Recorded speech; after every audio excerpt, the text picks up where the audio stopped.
চরম বিরক্ত হয়ে রুটির টুকরোটুকু মুখে পড়ে নিলাম আর ছেলেটার দিকে আর চোখে তাকালাম।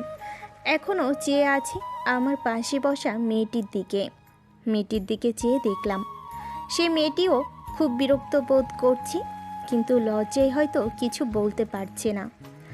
এত নির্লজ্জ ছেলে এর আগে আমি কখনো দেখিনি। সে টেনে ওঠা থেকে লক্ষ্য করে যাচ্ছি। প্রথম প্রথম না তাকালেও যখন থেকে রুটিটা খেতে বসেছি, ঠিক সেই সুযোগে ছেলেটা আমার পাশে বসা মেয়েটির দিকে তাকিয়ে আছে। দেখি তো মনে হচ্ছে ভদ্র ঘরের ছেলে, কিন্তু ভদ্র ঘরের ছেলে হলে এমন আচরণ করবে কেন? আর সহ্য করতে পারলাম না, ছেলেটাকে ডাক দিয়ে বললাম, আপনার সমস্যা কি? জীবনে কি কোনো সুন্দরী মেয়েকে দেখেন নাই? আর সুন্দরী মেয়েদের দেখলে কি চেয়ে থাকতে হবে? এই শিখাইছে আপনার বাবা মা? ছেলেটা বিনীত স্বরে শুধু বলল, একটু রুটি দিবেন আমাকে? আমি অবাক হয়ে যাই ছেলেটার কথাতে। রুটির দিকে চেয়ে আছি, ঠিক তখনই ছেলেটা আবার বলে উঠল, 3 দিন যাবৎ পানি ছাড়া কিছুই খাইনি, একটু রুটি দিতে পারবেন ভাইয়া? এত মার্জিত ভাষা, শালীনতার সাথে কথা যেই মানুষ বলতে পারে সে আর যাই হোক খারাপ চরিত্র হতে পারে না। আমি প্যাকেট থেকে 2টা রুটি আর একটা কলা নিয়ে ছেলেটার দিকে এগিয়ে দিলাম। ছেলেটা তাড়াতাড়ি করে নিয়ে খেতে শুরু করলো। ছেলেটার খাওয়া দেখেই বোঝা যাচ্ছে একটা মানুষ ঠিক কতটা পরিমাণে ক্ষুধার্ত থাকলে এমনভাবে খেতে পারে।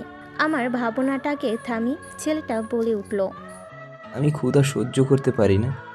ছোট থাকতে যখন ক্ষুধা লাগতো, আম্মু আগে থেকেই সব খাবার রেডি করে রাখতো, কারণ উনি জানতেন ওনার ছেলে অন্য কিছু সহ্য করতে পারলেও পেটের ক্ষুধা সহ্য করতে পারবে না। আমি চুপচাপ শুধু ছেলেটার কথা শুনছি। ট্রেনের কামরায় দুপাশে একদিকে আমি ও একটি মেয়ে বসে আছি, আর আমার সামনে ছিটে ছেলেটির পাশে মেয়েটির বৃদ্ধ দাদু বসে আছেন। আমি কিছু জিজ্ঞেস করার আগে ছেলেটা আপনা আপনি বলতে শুরু করলো, আমি ইমন, সিভিল ইঞ্জিনিয়ারিংয়ে পড়াশোনা করতাম। পড়া শেষ করেছি 1 বছর হলো। ইচ্ছা করেই কোনো চাকরিতে জয়েন করছিলাম না, কারণ চাকরি চাইতে আমার কাছে আমার মায়ের গুরুত্বটা সবচেয়ে বেশি ছিল। আমার মা একজন গৃহিণী আর বাবা ছিলেন নামকরা কলেজের প্রভাষক। ভালো স্যালারি, সম্মান দুটোই পেয়েছিলেন তিনি। ভালোবেসে বিয়ে করেছিলেন তিনি আমার মাকে। আমার মা অনেক ভালোবাসতেন আমার বাবাকে। কলেজ লাইফ থেকে ভালোবাসা সম্পূর্ণ তৈরি হয়েছিল দুজনের মধ্যে। ইউনিভার্সিটি লাইফে তৃতীয় বর্ষের শেষ দিকে বাসা থেকে আম্মাকে বিবাহের জন্য চাপ দিলে আম্মু আর বাবা দুজন মিলে পালিয়ে চলে আসেন এই শহরে। তারপর থেকেই শুরু তাদের এই পথ চলা। আম্মুর থেকে জেনেছিলাম তাদের বিবাহপূর্ণ এবং পরবর্তী যাবতীয় কথা। বাবা আম্মুকে প্রচণ্ড ভালোবাসতো।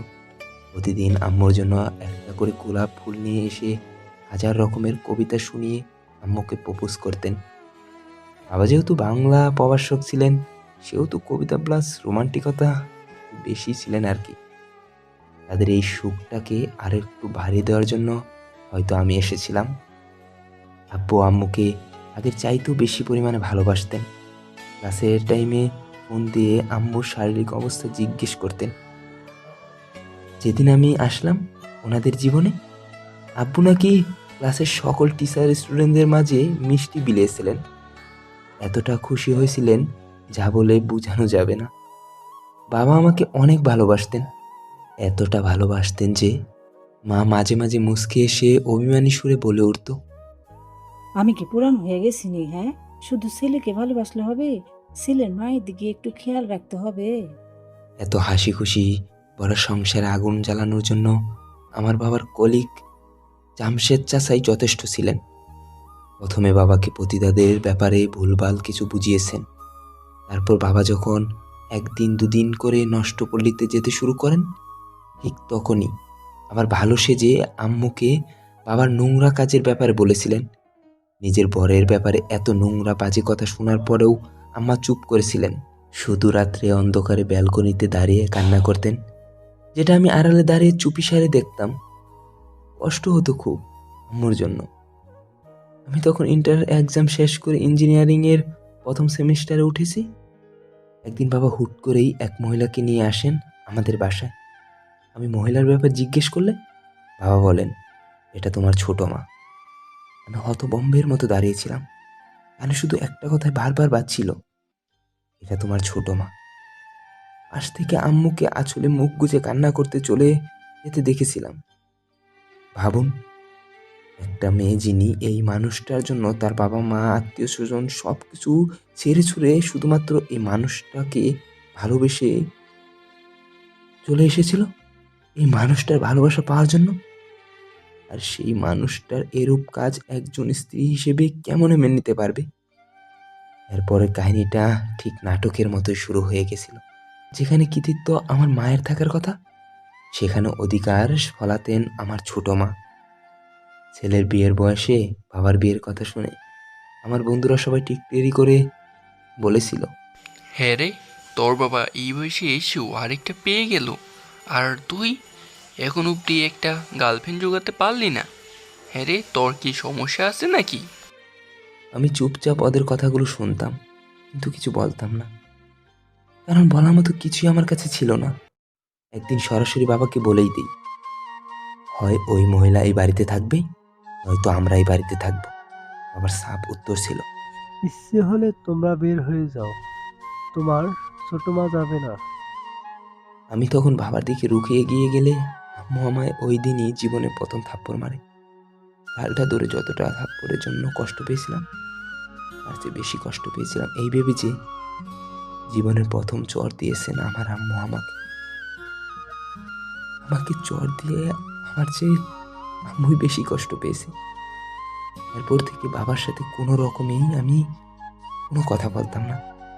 এভাবেই যেতে থাকলো আমাদের সময়। প্রায় 3 বছর এভাবেই চলতে থাকলো।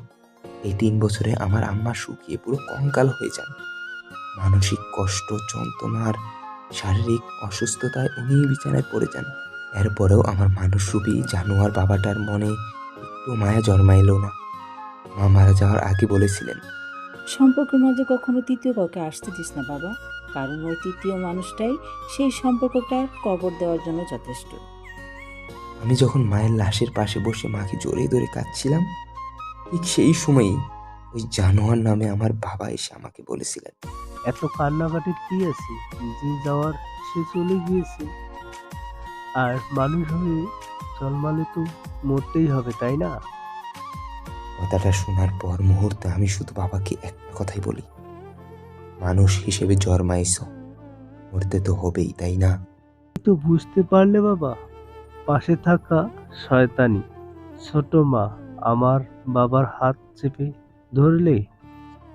আমি দৌড়ে কিচেনে গিয়ে ছুরিটা নিয়ে সোজা মায়ের ঘরেতে এসেই বাবা নামক পশুটার গলা বরাবর ছুরিটা চালিয়ে দিই। ছোট মা পালাতে চাইলেও পালানোর সুযোগ আমি দেইনি তাকে। ঘরটাতে তিনটা লাশ পড়েছিল, দুজন পাপী মেয়ে, অমানুষ।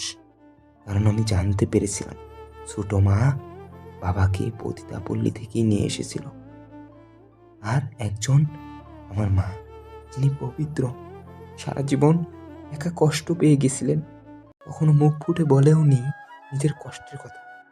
সারা শরীর আমার রক্তে ডুবে গিয়েছে। আম্মুর দিকে তাকিয়ে দেখি আম্মুর মুখেতেও রক্ত লেগে গিয়েছে। তাড়াতাড়ি করে আম্মুর মুখ থেকে রক্ত মুছে দিলাম। আমার পবিত্র মায়ের শরীরে এমন পাপী রক্ত লাগতে পারে না, আমি দিতে পারি না। এরপর মাকে নিয়ে বাসা থেকে বেরিয়ে পড়ি। অটোর মধ্যে বসে আসি, আমার কাঁধের উপর আমার মায়ের মাথাটা রেখে 2 হাত দিয়ে জড়াই রেখেছি। অটো চালক একবার জিজ্ঞেস করেছিলেন, কি হয়েছে ওনার? আমি ওনার দিকে তাকিয়ে বলেছি, অসুস্থ খুব, জ্ঞান নেই ওনার। অটোরিক্সা এসে থামে আমার নানুর বাড়ির সামনে। বাসার সামনে গিয়ে আম্মুর লাশটাকে নিয়ে নানুর সামনে রেখে অনুনয় করে বলেছিলাম, নানু নানু এক টুকরো জায়গা দিবা, আম্মুকে কবর দিব। নানি আমার ধরে সে মাকে জাপটে ধরে কেঁদেছিল, আর নানু এসে আমায় সান্ত্বনা দিয়েছিলেন। তারপর মাকে কবর দিয়ে এসে সুজাই জামশেদ জানোয়ারটার বাসায় গিয়ে তাকে খুন করে আসলাম, যার জন্য আমাদের সোনার সংসার শেষ হয়েছিল। ইমনের চোখ থেকে জল গড়িয়ে পড়ছে। বুঝতে পারলাম আমার নিজের চোখেও জল এসে পড়েছে, যার কারণে সামনে বসে থাকা ইমনকেও ঝাপসা দেখা যাচ্ছে। চোখ থেকে জলটুকু মুছে নিলাম। আমার পাশে থাকা মানুষগুলো ছাড়াও কামরায় থাকা প্রতিটা মানুষের চোখেতেই পানি টলমলো করছে। ট্রেন চলছে আপন গতিতে। ইমন আমার দিকে তাকিয়ে বলল, ক্ষমা করবেন আপু, আমি আপুর দিকে খারাপ নজর তাকাইনি। আমি শুধু রুটির দিকেই তাকিয়েছিলাম। আমার মায়ের দেওয়া শিক্ষাতে কোনো ভুল নেই। কথাগুলো বলেই ইমন উঠে যাচ্ছিল। আমি ওকে থামিয়ে বললাম, কই যাও তুমি? ইমন আমার দিকে তাকিয়ে মুচকি হেসে বলল, আমার পাপের প্রায়শ্চিত্ত করতে। বলেই কামরার গেটটার কাছে চলে গেল। কিছু বোঝে ওঠার আগেই ইমন ট্রেন থেকে ঝাঁপ দিল।